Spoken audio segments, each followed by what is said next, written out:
Hello दोस्तों, स्वागत है आपका आपके अपने यूट्यूब चैनल स्टडी विथ एजे में।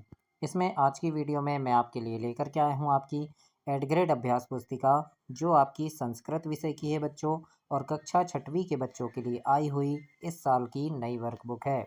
और दोस्तों, आपकी हिंदी, अंग्रेजी, विज्ञान, सामाजिक विज्ञान, गणित सारी वीडियो चैनल पे मैंने करवा दिया है। तो चैनल को सब्सक्राइब करके उन वीडियोज़ को देखें, पढ़ें और समझें कि किस प्रकार से मैंने सारी चीज़ें उसमें आपको बताई है। आज की इस वीडियो में हम देखेंगे चतुर्थ पाठ 4 देखेंगे, जिसमें दिखा है संख्या बोध। संख्या बोध के बारे में जानेंगे, क्या क्या चीज़ें इसमें दी गई है, सारी चीज़ें आज की इस वीडियो में हम देखेंगे। और यहाँ जो शुरू में जो जानकारी दी है बच्चों, इसको आप ध्यान से पढ़िएगा। इसको पढ़ने से आगे इस पाठ में क्या क्या चीज़ें आने वाली है, वे सारी चीज़ों के बारे में आपको और जानकारी यहाँ से मिलेगी। तो इन सभी चीज़ों को ज़रूर से आप पढ़िएगा। अब जैसे यहाँ पुल्लिंग में है एक अश्व, यानी एक घोड़ा है तो एक अश्व बोलें, दो हाथी हैं तो दो द्व गजौ बोलेंगे, तीन देवा है तो देव हैं, है ना, तो त्रय देवा बोलेंगे। तो इस प्रकार से आगे भी हम देखते हैं कि क्या क्या चीज़ें इसमें दी गई है। और दोस्तों, चैनल को ध्यान से सब्सक्राइब कर लेना। आपके काम की काफ़ी सारी चीज़ें इस चैनल पर हमेशा डलती रहती हैं, तो उन सभी चीज़ों को देखने के लिए चैनल को सब्सक्राइब कीजिएगा। आइए देखते हैं। सबसे पहले यहाँ पर बहुविकल्पीय प्रश्न दिए गए हैं, तो इनमें आपको एक उत्तर चुनकर लिखना है। पहला प्रश्न दिया है जैसे 8, यहाँ लिखा है 8 इति अंकस्य संस्कृत संख्या भवति, यानी ये जो अंक दिया है इसको संस्कृत में क्या बोलते हैं, तो इसको बोलते हैं अष्ट। तो यहाँ पर पहला नंबर आपका सही उत्तर होगा अष्ट। प्रश्न दूसरा है सप्ताहे कति दिनानि भवन्ति, मतलब सप्ताह में कितने दिन होते हैं। तो हमें पता है सप्ताह में 7 दिन होते हैं, और 7 को संस्कृत में बोलेंगे सप्त। तो इसको आपको यहाँ लिखना है बच्चों। तो इस प्रकार से आपके 2 प्रश्न कंप्लीट हुए। आगे देखते हैं प्रश्न नंबर तीसरा।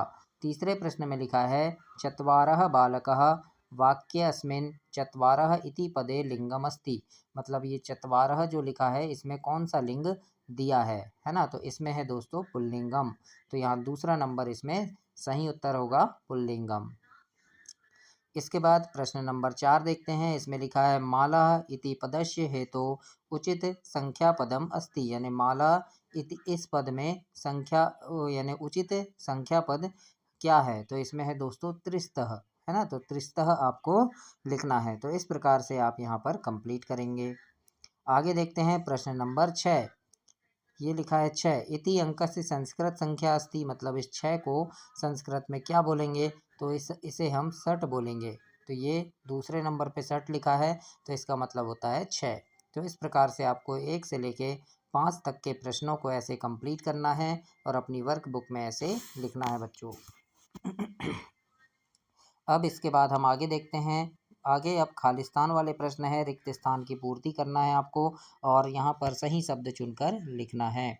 जैसे प्रश्न लिखा है चित्र गणना कृत्वा संस्कृत शब्दनेषु स्थानानि पूर्यतः, मतलब चित्र को देखना है और चित्र की गिनती करके संस्कृत शब्द में लिखना है।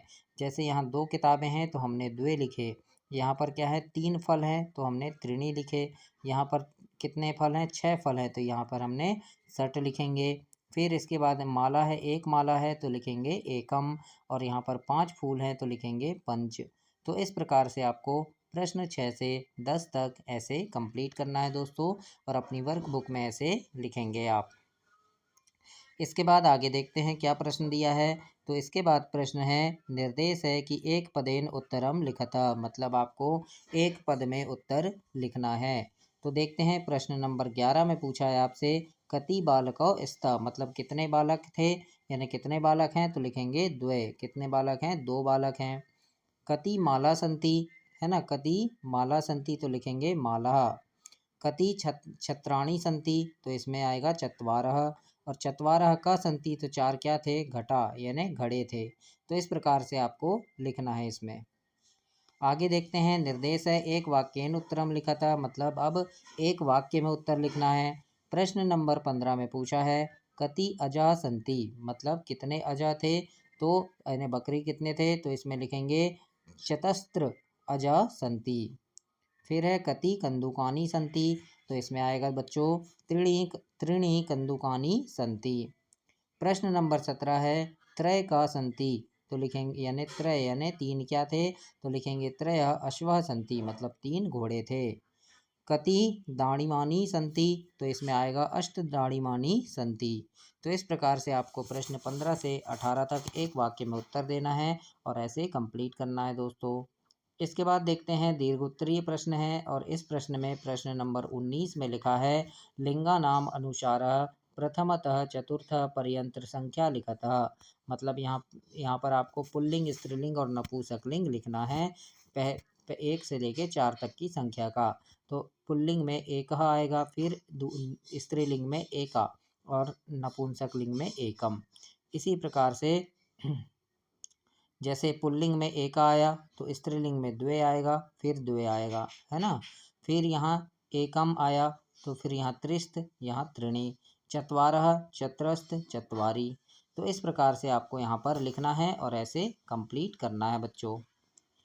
आगे देखते हैं अब क्या चीज़ दी है, तो प्रश्न नंबर 20 है और 20वें प्रश्न में लिखा है प्रथमतः 10 संख्या पर्यंत वस्तुनाम प्रणाली व नामामि संस्कृत संख्या सहितेन लिखना है। तो यहाँ पर आपको वस्तुओं के नाम या व्यक्ति के नाम, है ना, इस प्रकार से आपको यहाँ लिखना है। 10 तक आपको पूरा कंप्लीट करना है संख्या सहित।